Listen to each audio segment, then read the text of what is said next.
It's a very painful condition जहाँ पर छाले आ जाते हैं, बॉइल्स आ जाते हैं, थिक लीजन्स होते हैं and patient is unable to urinate. अल्पकाल में किस तरीके से इस पेशेंट्स को ऐसा रिजल्ट दिया जाए कि गोली पेट में जाने के पहले पेशेंट यहाँ से रिलीव हो जाए। सो दो तरह के पंचकर्म है। पहला पंचकर्म है रक्तमोक्षण और दूसरा पंचकर्म है बस्ती। अगर एक वैद्य पंचकर्म में बस्ती और रक्तमोक्षण को सही टाइम पे सही तरीके से अगर इस्तेमाल करता है तो उसके एक्सट्रीमली आउटस्टैंडिंग रिजल्ट्स हम देखते हैं। और जैसे कहा है कि चमत्कार कोई नमस्कार है, सो चमत्कार के लिए हमें पंचकर्म अलग अलग तरीके से करना काफ़ी इंपॉर्टेंट है। यहाँ पर हम देख रहे हैं कि बिना वेन से रक्तमोक्षण किया जा रहा है और 2 मिनट के अंतर्गत पेशेंट का कहना है विद इन 2 मिनट्स टाइम।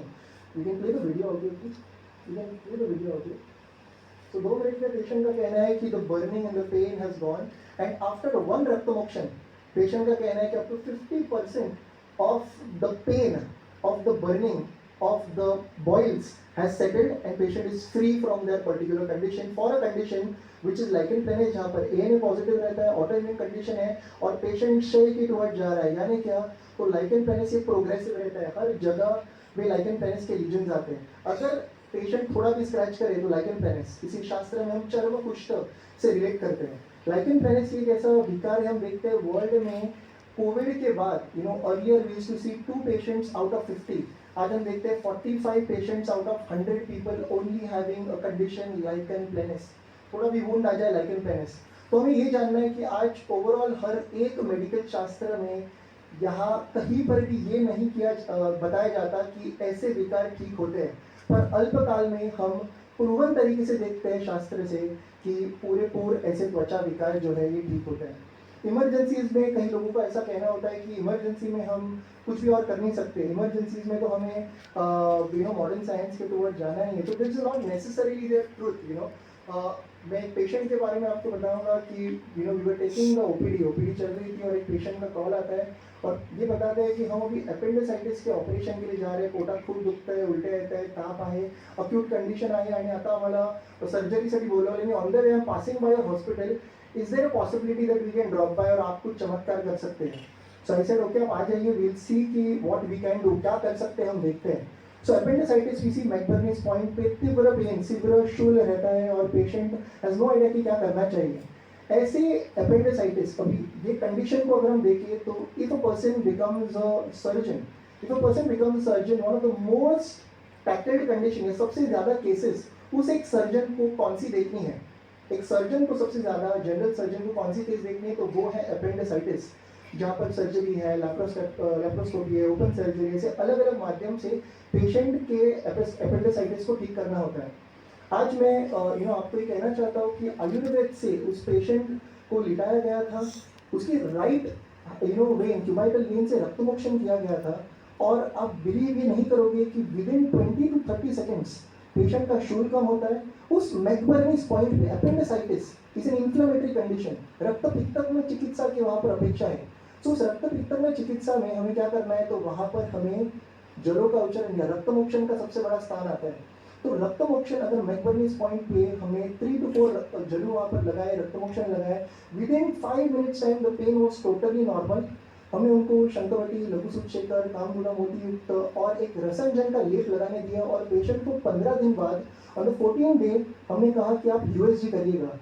और आप बिलीव नहीं करोगे, अपेंडिसाइटिस जैसे अक्यूट इमरजेंसी कंडीशन जो सर्जरी लगती है, जहाँ पर एक सर्जन को सबसे ज़्यादा केसेस आते हैं, उस अपेंडिसाइटिस के रिपोर्ट में आया there is no science of appendicitis, the appendix appears normal.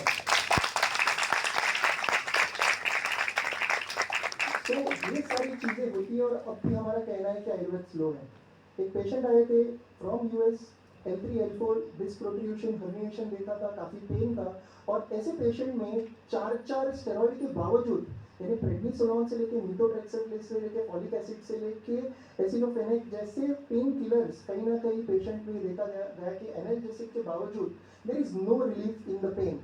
Patient को एडमिट किया गया, हमने सभी तरह के क्रम किए, स्वेदन, रक्तमोक्षण, कटिबस्ती, और जनरली रक्तमोक्षण के क्रम हम लास्ट डे पे रखते हैं। तो लास्ट डे पे ये रक्तमोक्षण की क्रिया करके हमारा एक रूल रहता है कि every patient that comes from other country, हम जनरली 5th डे में उन्हें आयुर्वेद का ट्रेडिशन बताते हैं। आज टीम और वन ऑफ द पर्सन उन्हें बाहर घुमाने लेके जाते हैं ऑन द लास्ट डे।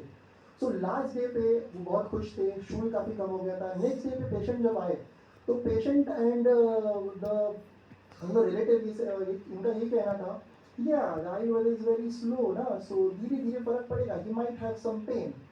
सो मेरा यही कहना था कि 5 दिन पहले आपके जो पेशेंट यहाँ पर आए थे, वो 4 स्टेरॉइड लेने के बावजूद उनको सीवियर तीव्र शूल था, और आज केवल और केवल 5 दिन के आयुर्वेद ट्रीटमेंट से 80-90% अगर पेन में रिलीव है विदाउट एनी एनाल्जेसिक, तो भी आयुर्वेद स्लो है, right. So we need to know over here कि काफ़ी अल्प समय में हम ये केसेस सॉल्व कर सकते हैं। अपेंडिसाइटिस जैसे कंडीशन है, पिनाइल रक्तमोक्षण, again sexual disorders are very very common in today's time. पेशेंट क्या अलग अलग तरह के दवा लेते हैं, again most of them are the banned ones. आज अलग अलग तरह के दवा लेने के बाद हम देखते हैं कि सेक्सुअल डिसऑर्डर्स किस तरीके से उत्पन्न होते हैं। केवल और केवल एक रक्तमोक्षण से पेशेंट का अगले ही दिन पे फोन आता है कि उनको इम्प्रूवमेंट्स कैसे दिख रहे हैं। चाहे आप स्पर्म डिसऑर्डर, एस्थेनोस्पर्मिया हो, टेरिडोस्पर्मिया हो, ओलिगोस्पर्मिया हो, प्रीमैच्योर इजैकुलेशन हो, ये सभी तरह के मेल सेक्सुअल डिसऑर्डर्स में भी रक्तमोक्षण के इतने ज़्यादा रिजल्ट्स हैं, क्योंकि ये पेशेंट्स पित्त प्रकृति के होते हैं, और रक्त पित्तग्न चिकित्सा इन पेशेंट्स के लिए काफ़ी इंपॉर्टेंट होती है। It's so hard. Can we skip to the good part? यहाँ पर एक पेशेंट है भरत सोनारा। ये पेशेंट के